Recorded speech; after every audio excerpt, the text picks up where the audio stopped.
안녕하십니까? 사암침법을 포함한 모든 침술이 황제인 정통사암침으로서 명의를 배출하는 정통사암오행침구학회에서 오늘은 비과학적 양의학 87번째 시간으로서 헬리코박터 치료 방법에 관해서 말씀을 드리겠습니다. 대한민국에서는 헬리코박터라고 그냥 줄여서 얘기하지만 헬리코박터 파일로리가 정확한 표현이죠. 이 균이 여기서 표현이 되고 있죠.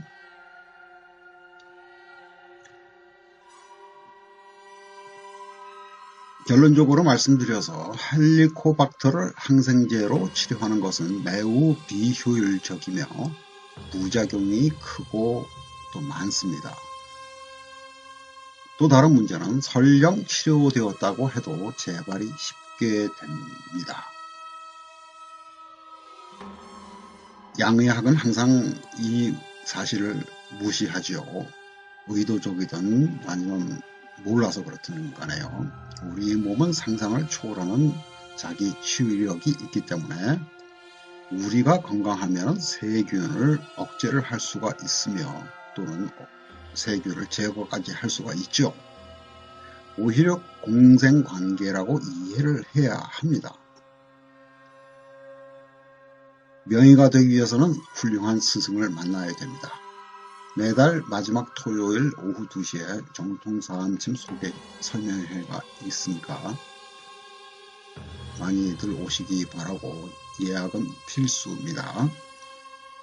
본건은 질병치료 백과사전 136호로 올라갈 예정이고요. 참고자료 원인 위험치료 방법 순서로 말씀을 드리도록 하겠습니다. 위험치료 방법에서 헬리코박터에 관한 내용을 잠깐 설명을 드렸습니다. 다음 물백과사전을 보시게 되면 대장균과 우리는 공생관계를 이루고 있다 하고 설명이 되어 있죠. 잠깐 가보겠습니다. 대장균 중에는 창자에서 병의 원인이 되는 세균의 번식을 막아주는 역할을 하는 것도 있는데 인간과 오랜 세월을 함께 해온 대장균은 사람이나 온혈동물에 자신이 해를 끼치면 자신에게도 손해라는 것을 알기에 대장균에도 두뇌가 있다는 걸 처음 알았습니다. 정상적인 상태에서는 해를 끼치지 않는다.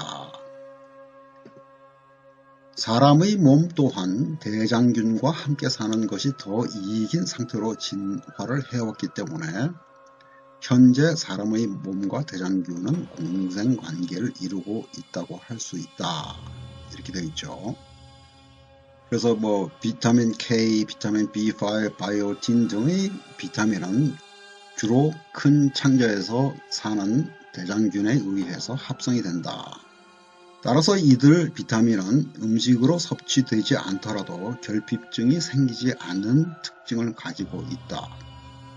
또한 대장균이 큰 창자에 있음으로 인해 다른 병원성 세균이 큰 창자에 들어오는 것을 막아주는 효과도 있다.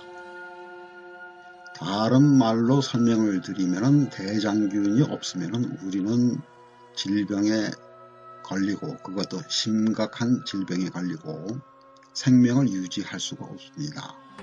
입안에는 대충 300만 마리의 세균이 살고 있다고 합니다. 그것을 가글 그런 것으로 살균을 하려고 하는 것은 자살행위에 가깝죠.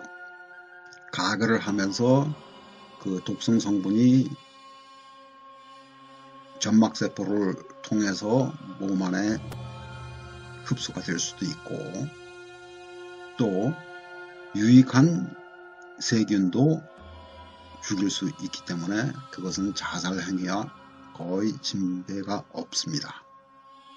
자, 그러면 헬리코박터균, 헬리코박터 파일로리를 한번 잠깐 가보겠습니다. 앞에서도 말씀을 드렸다시피 수년 전에 한 20년 됐죠. 노벨상을 이 헬리코박터균을 발견을 하고 두 사람이 받았죠. 여기에 보게 되면 우리나라 성인의 경우 60~70%가 이 균에 감염된 것으로 추정된다. 그래서 이 헬리코박터도 뭐 꼭 없애야 될 균이로 생각이 되지만은 꼭 그런 것은 아닙니다. 대장균과 비슷한 성질이라고 이해를 하셔야 됩니다. 제 의견에 의하면요. 지난번에도 말씀드렸듯이 헬리코박터균을 제거를 했더니 다른 증상이 생기더라는 그러한 연구 자료가 있었는데 그것을 다시 찾아보려고 하니까 찾을 수가 없네요. 그래서 여기에서 보게 되면 결론적으로 헬리코박터균은 위염, 위궤양, 위림프종 등 각종 소화기 질병의 원인으로 지목되고 있다. 또 WHO는 이 균을 위암을 일으키는 발암인자로 규정하고 있다. 이렇게 설명이 되어 있죠. 근데 여기에서 설명이 또 나오죠. 그렇지만 이 균에 감염되어 있다고 해서 모두 병에 걸리는 것은 아니다. 그렇죠. 즉 뭐냐면요. 위를 포함한 오장육부가 건강하지 못하게 되면은 헬리코박터의 숫자를 적정선으로 유지할 수 있는 능력이 떨어지겠죠. 당연히 또 건강하지 못한 사람은 위염, 위암, 위궤양, 위림프종 같은 질병을 가질 수밖에 없죠. 그러니까 헬리코박터균을 나무래야 될 성질이 아닙니다. 처음부터가. 더욱더 헬리코박터균에 대해서 공부를 하시려면 전체를 읽어보시면 되고요. 감염이 되면 어떤 문제들이 생기느냐 하는 또 다음 백과를 보게 되면 다 비슷한 내용입니다. 헬리코박터 파일로리균이 원인이 된다고 하는데 사실은 원인이 아닙니다. 아까도 말씀드렸듯이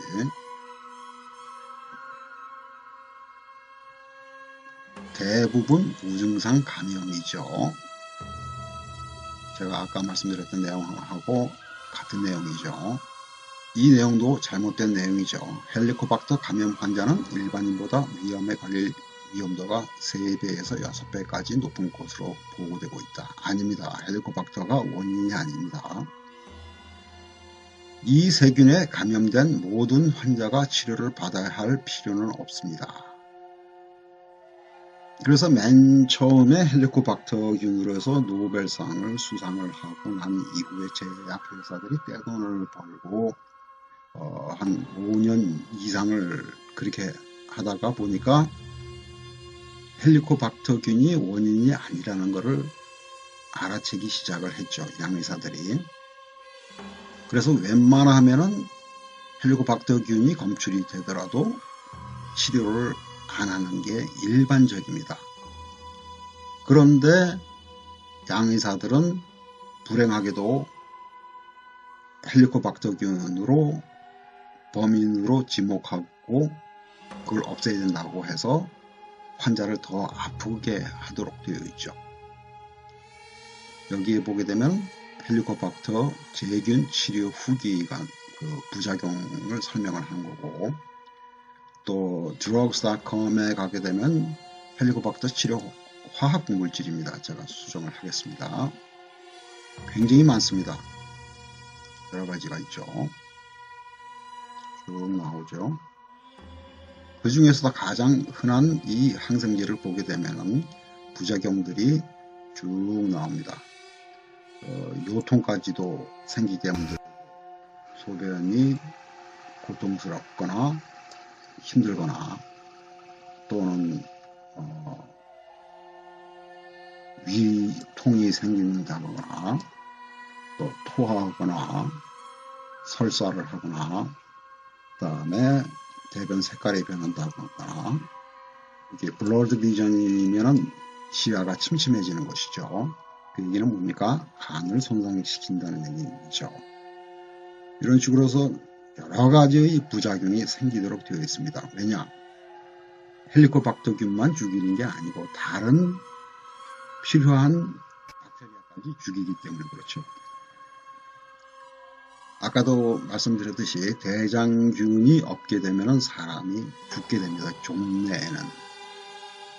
그래서 학문에 다른 사람이 대변을 받아서 그것을 물에 희석시켜서 넣던가 경우에 따라서는 입으로까지도 복용을 해서 대장균을 일부러 몸에 집어넣어야 합니다.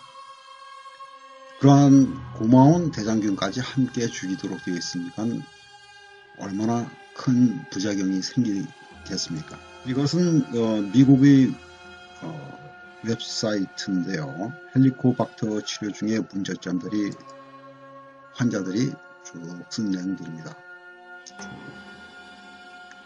이렇게 설명드릴 때죠.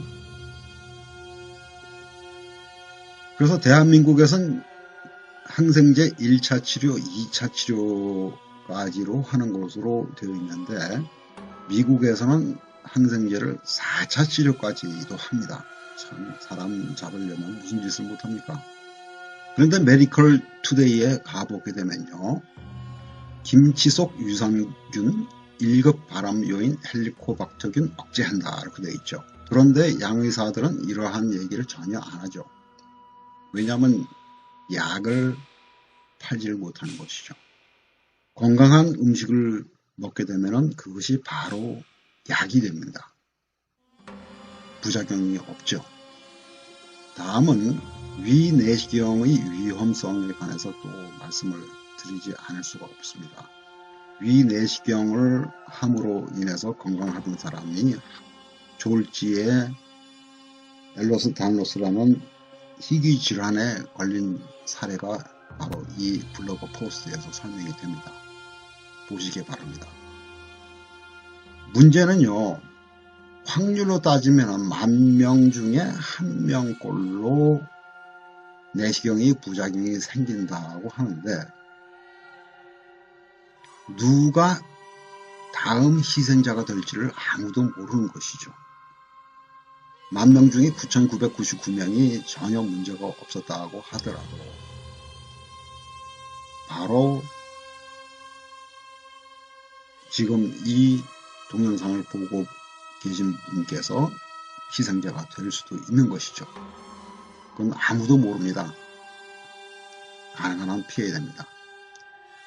원인은 매번 말씀드리는 것과 마찬가지입니다. GMO로서 만들어진 음식들, 또 GMO 사료로 써서 기름동물들, 백신, 대춘상, 각종 양방치료와 검사. 그래서 이런 것들을 다 피하셔야 됩니다. 좀 더 자세한 내용들은 여기 링크를 참조해서 공부를 하시기 바랍니다. 자, 이제 치료 방법은요.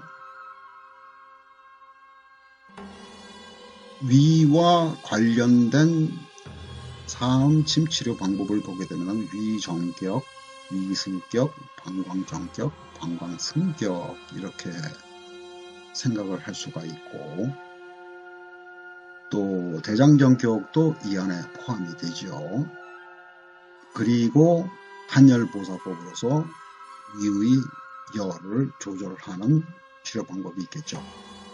이 가운데서 정확한 치료 방법을 선정하기 위해서는 정확한 진단이 되어야 되겠고 그러기 위해서는 정통사암 오행친구 학회에서만 가르치고 있는 비교 맺진법을 쓰셔야 되겠죠. 또 헬리코박터균의 숫자를 적정선으로 관리하지 못하는 데에는 거기에 따라서 문제가 되는 장부가 있겠고 그 장부의 허실과 한열을 정확하게 판별하고 또 환자가 갖고 있는 다른 증상들도 동시에 치료를 하셔야 되겠죠.